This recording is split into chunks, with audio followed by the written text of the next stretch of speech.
Assalamualaikum warahmatullahi wabarakatuh. Perkenalkan, saya Ferry Fadli, JGP Angkatan 11 Kabupaten Aceh Tamiang. Kali ini saya akan mempersembahkan tugas uang kolaborasi modul 2.3 mengenai praktik coaching.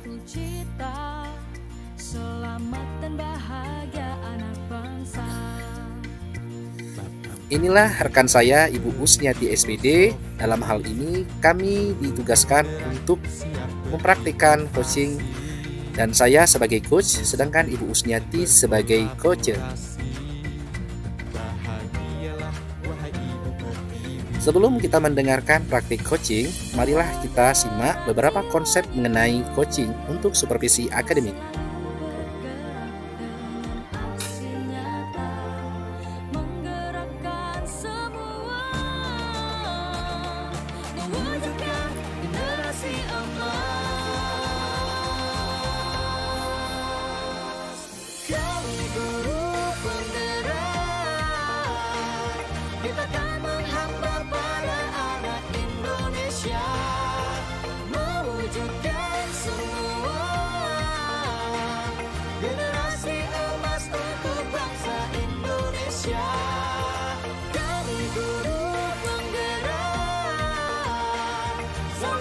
Nah, kita saksikan video praktik coaching kami.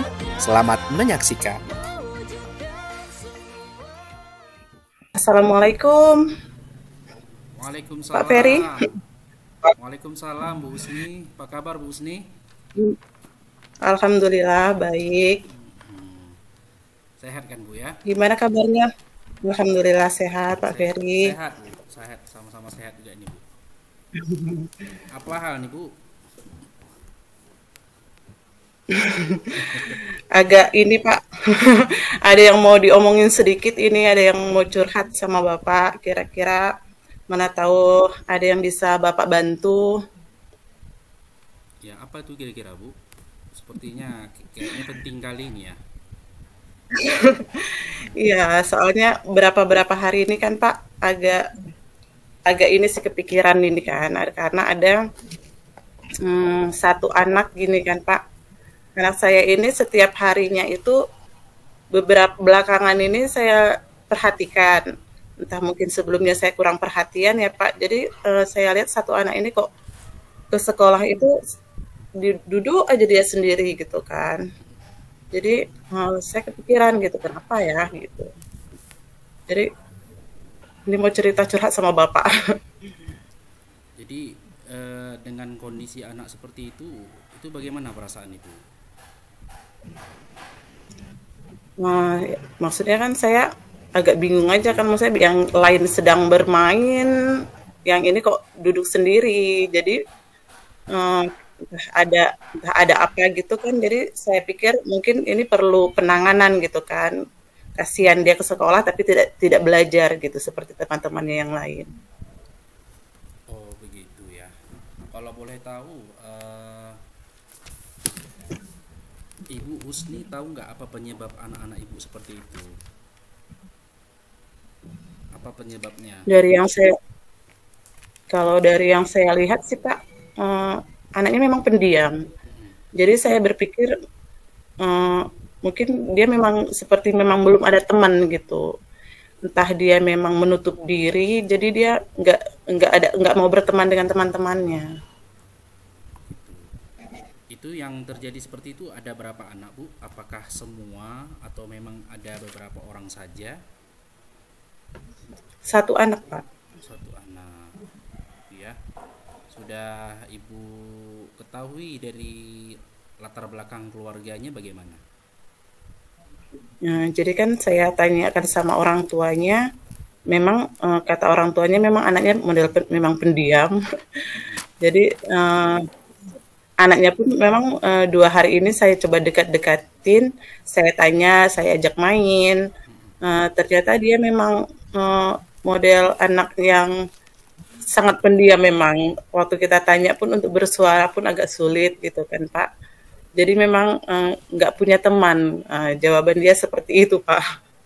Enggak punya teman gitu ya.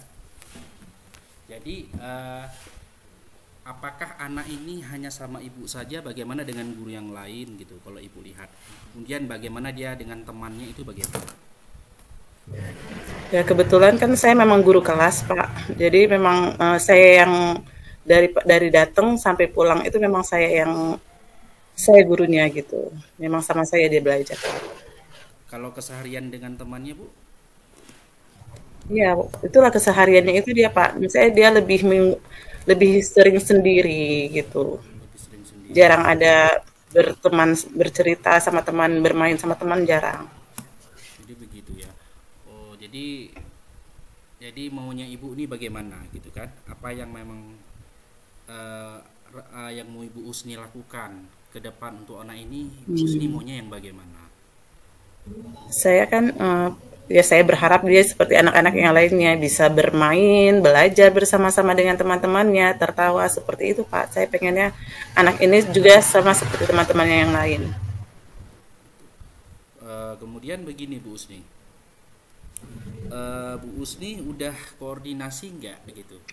Baik dari orang tuanya, kemudian rekan-rekan ibu, kemudian nama kepala sekolah, ibu udah berkoordinasi apa belum? Gitu. Sudah, Pak, sama orang tua memang dari awal dia masuk udah mulai agak menonjol daripada yang lainnya. Dia lebih kalem, saat yang lain sibuk bermain dia tidak. Sama kepala sekolah ya terakhir belakangan ini saya sudah utarakan memang di kelas yang lain juga ada seperti itu dengan teman-teman akhirnya kami dapat solusi lah dari teman-teman gitu kan, saran dari teman-teman mungkin sebaiknya memberikan pembelajaran yang untuk mengaktifkan semua anak gitu, maksudnya seperti pembelajaran kelompok gitu kan. Iya, iya. Itu saran dari teman-teman, Pak. Oh begitu. Jadi mungkin dari saran teman-teman tuh menurut ibu baik lah gitu kan? Dari teman-teman yang Saya lain, dari kepala sekolah itu baik. Kira-kira ada nggak kiat-kiat ibu ke depan untuk menerapkan yang disarankan teman-teman tadi?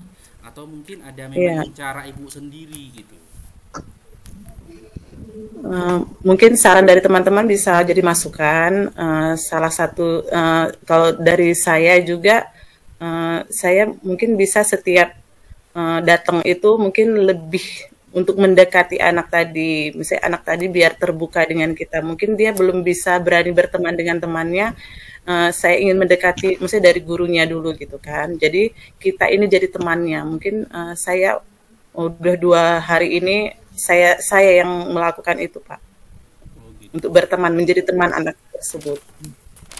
Sudah ibu terapkan lah ya bu ya. Sudah ibu coba lah ya. Insya Allah. Jadi yang ibu coba tadi ada nggak kelihatan perubahannya gitu? Agak susah, Pak. Mungkin masih perlu waktu ya, Pak. Iya ya. Itu. Kemudian kan bu, dengan kondisi ibu yang seperti ini ada nggak ibu berada di skala yang mana itu? Eh, saya rasa mungkin karena kita memang anak tadi nggak cuma satu, jadi dengan anak-anak yang lain juga kita harus perhatian. Jadi perhatian untuk dia itu memang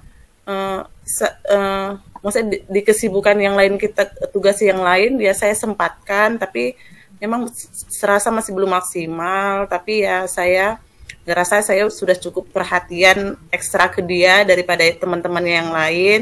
Ya mungkin di skala 7 ada, Pak. Gitu ya bu ya. Skala 7 bu ya. Jadi harapan ibu ke depan ibu memiliki harapan ibu berada di skala yang mana gitu. Saya berharap bisa lebih memberikan perhatian lagi, menstimulus anak tersebut untuk bisa lebih aktif. Bukan hanya saya menjadi temannya, tapi teman-temannya juga bisa, dan dia bisa ikut dalam kelompok teman-temannya gitu kan, Pak. Jadi saya berharap dia bisa berkumpul dengan teman-temannya sambil belajar bersama teman-temannya. Jadi bisa mungkin di skala 9. Jadi untuk menuju ke skala 9 itu menurut ibu kan kapan mau ibu mau terapkannya gitu supaya nanti nggak terlalu berlama-lama lah, supaya memang anak ini memang hasilnya maksimal gitu kan. Kasihan juga kan dia sendiri gitu ya Bu ya. Kira-kira kapan Iya mau, Pak, segera. kapan kira-kira mau ibu buat? Secepatnya Pak, secepatnya. Jadi ini pun memang kalau bisa ya besok saya sudah mulai merencanakan kira-kira kegiatan-kegiatan kelompok, permainan kelompok seperti apa yang bisa saya buat untuk anak tersebut kan Pak. Jadi biar kalau bisa memang setiap harinya anak tersebut kita biar dia tuh masuk dalam kelompok gitu kan. Jadi saat kegiatan-kegiatan bermain ya kita kalau bisa ya ada teman-temannya yang memang yang agak lebih aktif gitu yang untuk menemani dia. Jadi kadang yuk nak aja Aiza. Namanya kan Aiza Pak. Jadi mancing, maksudnya meminta teman-temannya untuk mengajak anak tersebut untuk ikut aktif seperti itu Pak. Iya. Ya, harus semangat lah Bu ya, namanya juga anak-anak gitu ya, kita anggap seperti anak sendiri. Iya. Saya yakin Bu Usni, Benar sekali. Bu Usni bisa lah melewati itu kan, karena memang Insya Allah Pak. saya pun juga seperti itu Bu, gitu. Cuman kan, berarti nanti ke depan kita terus lebih kita tingkatkan lagi Bu ya. Iya, baik Pak. Jadi ini tanya, dari yang itu bagaimana perasaan Ibu setelah Ibu ceritakan seperti ini perasaan Ibu bagaimana? Ya, alhamdulillah saya lebih mengerti ke depannya apa yang akan saya lakukan untuk anak-anak tersebut kan Pak. Jadi ya seperti yang saya ucapkan tadi, mungkin saya akan merencanakan kegiatan-kegiatan yang menyenangkan, yang bisa dia aktif dalam satu permainan kelompok, seperti itu Pak. Jadi insya Allah akan saya laksanakan. Terima kasih Bapak. Sudah menemukan solusi. Assalamualaikum Bapak, terima kasih waktunya.